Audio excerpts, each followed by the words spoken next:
I am going to give a small demonstration for those on the Open Prosthetic Project page about the APRL hook. Now, some questions have been asked about how the hook works and why is it so good at functioning for somebody like myself when it was really designed for people who may have less arm function than what I have. The keys about this are, I think, 2 or 3-fold. One is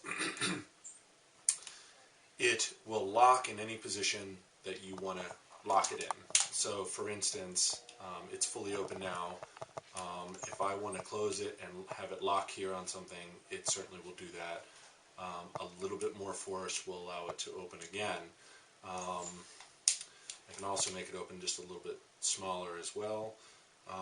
The other nice thing is that when it's voluntary closing, you can apply as much force as you want to hold on to something. So, for instance, if I'm going to use a knife and a fork to eat with, then I typically use the fork and hold it first, and I can apply a lot of force to this to keep it locked. And this fork is very tight in here. I don't have to worry about it sliding out on me.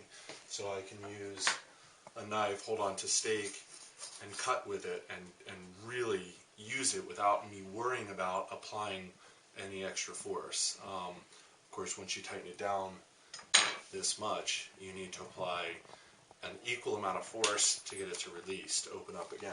A fork is pretty important, but something like what I do, which is carpentry and using nail sets a lot, and chisels and things where you have to apply as much force as you can to hold them, you know, something like this really requires a lot of force, and something that has, maybe you can see it, something that has built-in ridges or some kind of diamond pattern is very tight. This actually won't even come out.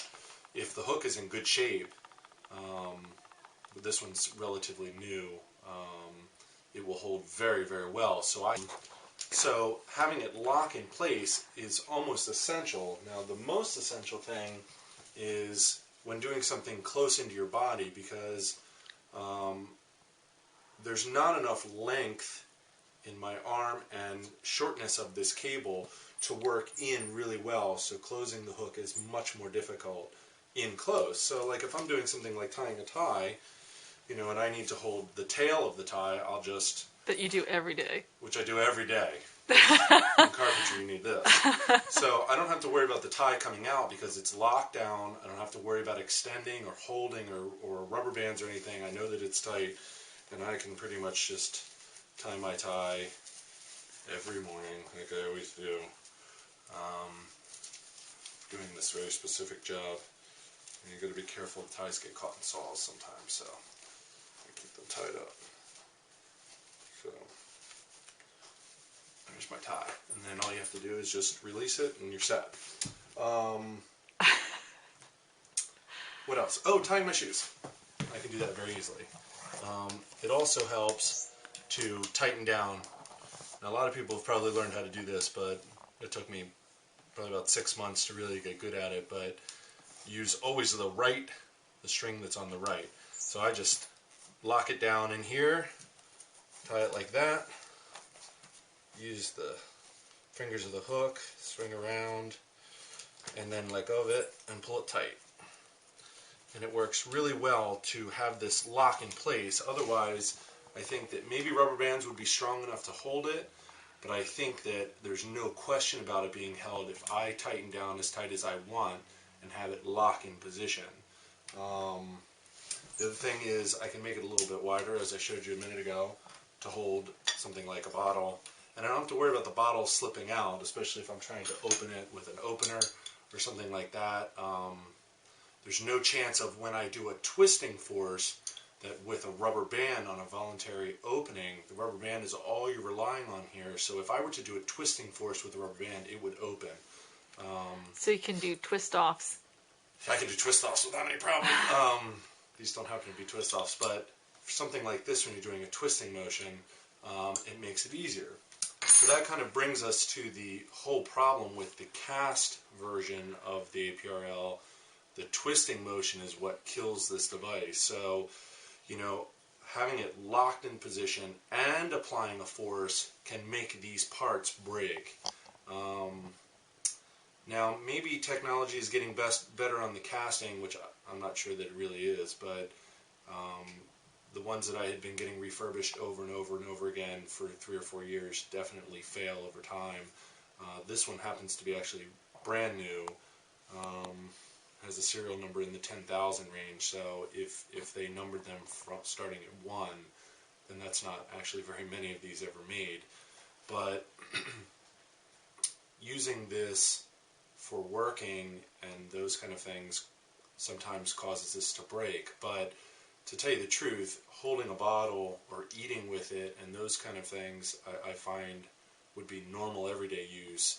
And if this device is not really designed for those uses, then it's questionable what use it would be designed for. But I find that it holds up relatively well if you don't either catch it on something, twist it, or bang it on something. So if I'm just using it for general purpose work and everyday activities, I find that it works very well. But I think that as we spoke or as we talked, these things being milled either out of aluminum or titanium or something like that, I feel that this product could last indefinitely, independent of the internal parts, which could be replaced at a much less cost than replacing the whole item, and then the fingers can be replaced.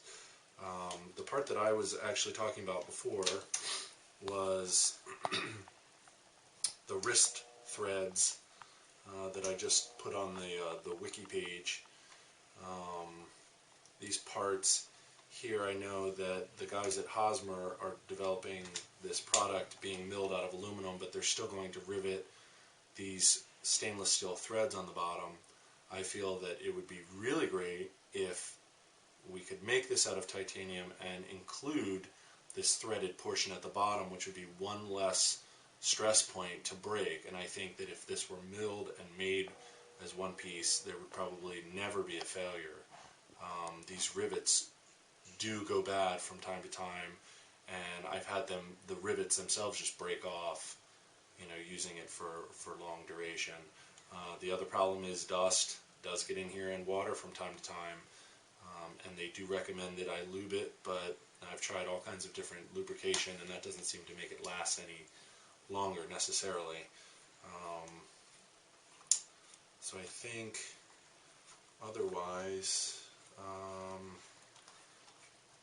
it's very similar to any other style hook, except when you're using it, you're stretching your arm out to close it. And this is the part where I think is the most advantageous to an amputee, because if you're carrying something heavy, the hook won't tend to open up on you, because if it's voluntary opening, then pulling this cable will make the fingers open, and I think that's kind of counterintuitive to working with this device. I want it to stay closed if I'm carrying a heavier item and my cable is being pulled tighter, not open, and trying to use a voluntary opening and voluntary closing hook at the same time, over the same time period, I should say, not certainly at the same time, is very difficult, because your mind is set to stretch out to close versus stretch out to open. There's two totally separate functions. So in general, I think that this hook is an asset to me, and I think it can be an asset to a lot of other people if they actually use one or try one out. I know it would be much more difficult for somebody who already uses voluntary opening, but I feel that the design of this and its multiple facets, so to speak, the closing and staying closed, make all the difference. So there you have it.